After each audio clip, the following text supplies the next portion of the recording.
Hey, first, my name is Bill McCamley. I am a state representative from Las Cruces and Mesilla, and I am running for the office of New Mexico State Auditor this year. So just last night I was informed, and I'm very, very proud to have the endorsement of the animal protection voters of New Mexico. Now, many of you may think, you're running for state auditor, what does it have to do with animals in the state? And there's a couple of things. First off, I think that the committee was influenced by the fact that I actually know some of these issues and how financial concerns can affect the way animals are treated here in the state. And I'll give you an example. When I was a Doña Ana County Commissioner, there were 3 or 4 groups that were applying to get spay and neuter funding from a grant account we had at the county. And I was one of the people that said, hey, look, we can't have 3 or 4 people, 3 or 4 different groups doing basically the same thing, only with slightly different permutations. There was one a low kill, there was one a no kill, there was one that was no cost, there was other that was a low cost. And the problem is when you spread your money thin, especially when you don't have a lot of dollars like we don't in New Mexico, then the use of it becomes fairly inefficient.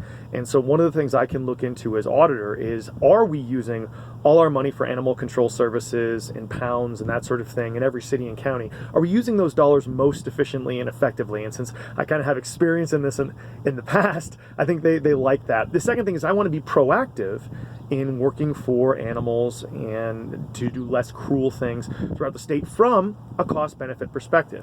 And an example of that is how we do predator control here in New Mexico. There are most counties in the state, as well as the state itself, has a contract with a federal department called Wildlife Services.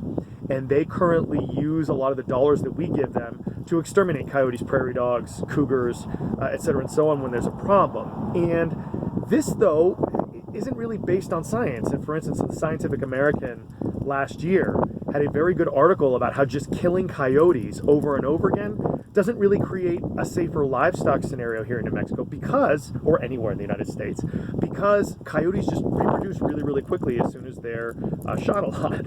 And so within 8 months, you have the same coyote population you had in the past. So can we look at different things to invest in that would be more effective? Fencing, guard dogs, sirens, that sort of thing, that will actually be a better use of our money and be less cruel to animals. So these are some of the things that I can work on as auditor that will help the lives of not just humans but animals here in New Mexico, and I'm really proud to have their endorsement and would love to have your vote in this next election. Early voting starts on May 8th, and I really ask for your support if this is something that you'd like to see. As always, if you have questions, comments, or concerns on these or any of the issues, I'd love to hear from you. Thanks again. I hope everyone's having a great, great Tuesday and a great start to your May. Bye.